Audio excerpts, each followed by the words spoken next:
Hello दोस्तों, कैसे हैं। आशा करता हूँ आप स्वस्थ होंगे और खुश होंगे। आप देख रहे हैं आस्क वकील गुरु और मैं हूँ आपका होस्ट एडवोकेट आदित्य तिवारी। आज हम कुछ ऐसे मुद्दों पर बात कर रहे हैं जो बहुत ही ज़्यादा इस समय ज़रूरी हो गए हैं। उन पर बहुत ज़्यादा गर्मा गर्मी चल रही है, बहस चल रही है और देखा जा रहा है कि लड़ाई झगड़े आंदोलन भी बहुत तेज़ी से हो रहे हैं। जी हाँ, हम बात कर रहे हैं कृषि आंदोलन की, जो किसान आंदोलन इस समय चल रहा है। और कुछ समय पहले 2020 के आसपास ये किसान आंदोलन शुरू हुआ था, जिसमें किसानों की प्रमुख मांगें थी कुछ, और वो 3 कानून जो गवर्नमेंट ने उस समय लागू किए थे उनको वापस करने की मांग थी, जो अब वापस हो चुके हैं, लेकिन ये फिर से किसान आंदोलन चालू हो गया है। आज हम बात करेंगे कि आखिर वो 3 कानून क्या थे जो ये गवर्नमेंट ने लागू किए थे। बहरहाल ये कानून वापस हो गए हैं और लागू होंगे या नहीं होंगे वो गवर्नमेंट विचार करेगी। यहाँ हम आपको जानकारी देंगे कि वो 3 कानून आखिर क्या थे। आप लोग डिसाइड करिएगा क्या वो सही थे कानून या नहीं थे, और आप अपने कमेंट जरूर करिएगा। मैं भी किसान फैमिली से बिलोंग करता हूँ, मेरे फादर फार्मर हैं।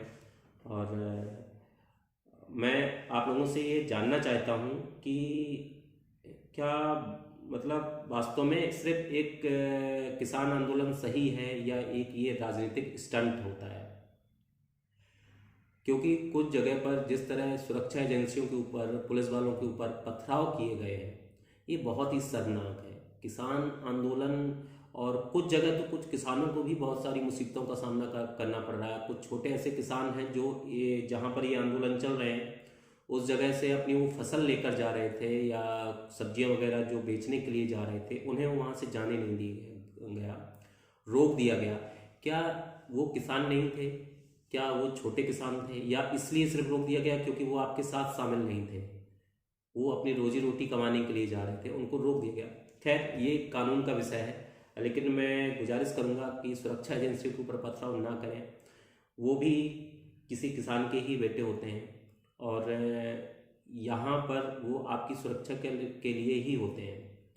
आप सोचिए उनके अंदर कितना पेशेंस होता है।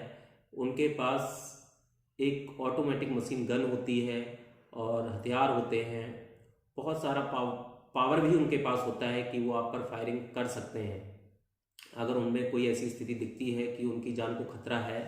आत्मरक्षा का सभी को अधिकार है, उनको भी है, लेकिन वो इतना पेशेंस बना कर रखते हैं कि वो आप पर किसी भी तरह की कार्रवाई नहीं करते हैं। अभी कुछ घटनाएं ऐसी हुई हैं, कुछ सिपाही, बहुत सारे हमारी जो सुरक्षा एजेंसियों के लोग थे वो घायल हुए हैं। तो आपसे निवेदन है कि ऐसा कोई भी कार्य ना करें जो गलत हो। आप आंदोलन कर रहे हैं, आप शांतिपूर्ण आंदोलन करिए, आप सरकार का विरोध करिए, आप देश का विरोध ना करें। मेरा ये निवेदन है। हम चर्चा करेंगे कि आखिर किसान आंदोलन जो शुरू हुआ था वो जो कृषि कानूनों को लेकर था, वो कृषि कानून क्या थे, क्या है वो कृषि कानून।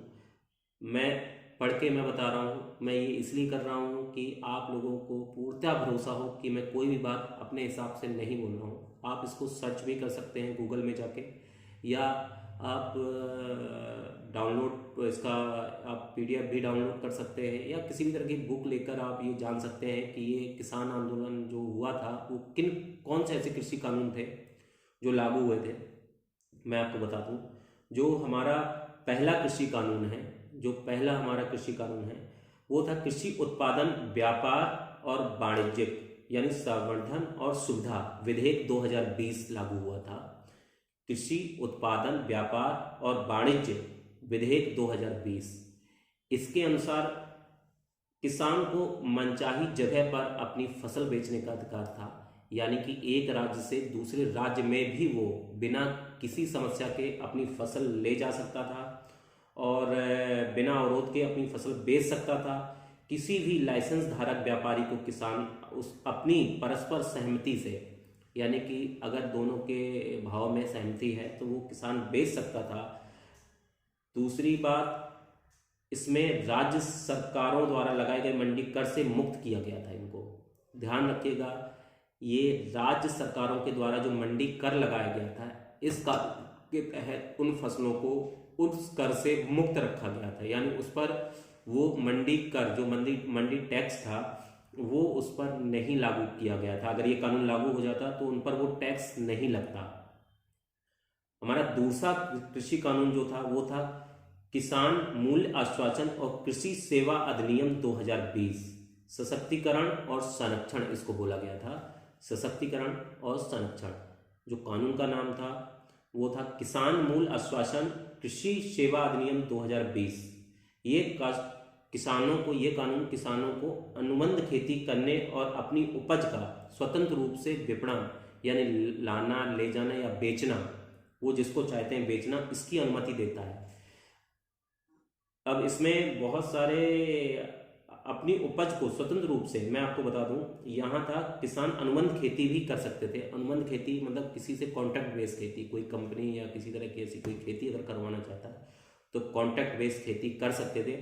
यहाँ पर जो इस कानून में जो सबसे अच्छी बात यह थी कि किसी भी तरह से अगर इसमें फसल का नुकसान होता था, यानी किसी भी तरह का अगर फसल का नुकसान हो रहा है या फसल खराब हो रही है, कोई भी प्रॉब्लम आती है, तो जिस कंपनी से अनुबंध हुआ है वो उसकी भरपाई करेगा।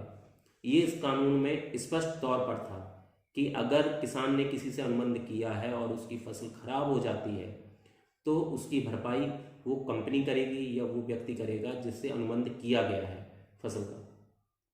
और बिना किसी रोक टोक के विपणन करने की अनुमति थी, यानी कि वो बेचने की अनुमति थी। वो कहीं भी अपनी फसल को बेच सकता था, किसी को भी अपनी फसल बेच सकता था। तीसरा जो कानून था वो था आवश्यक वस्तु अधिनियम। ये इसको संशोधन किया गया था